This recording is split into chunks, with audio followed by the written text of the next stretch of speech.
دنه کې د جدال دا زمونږ عادي ته راپورې د پټو چترال می پورې ته زمونږ چې نه شندې ضرورت دی دا به وجه تسمیه دا کې چې په خا بدل تا چرته شندې زر ډیر زیاتو اوس خو مونږ ټول کټ کړلی اوس په دامنو کو باغ دا نور باغ دي شندې زر خو ما چرته ونه دي خو نو مو شندې زر دی شندې څه کې د اجي صاحب دلته خپل دیره د اوس هغه ته ور خطر یو دا ور روان یو زموږ مقصد هغه دی اجي صاحب چې التم ورسو دا شون فلان دي دیره ته کې بل دا خاکې کړي انذر هغه دی شندې انذر ناجي صاحب دې کوم شامل کړي د فوزګور شتالان سره سکی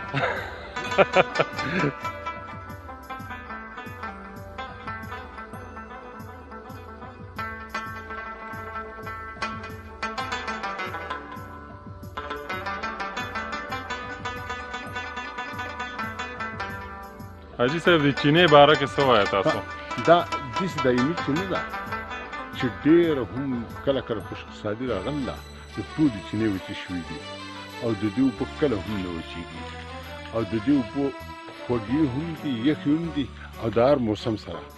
ډېره الله تعالی پکې شفایي کړې ده پته نشته چې دا به د کومو سلونو کالو نه دغه شان راوځي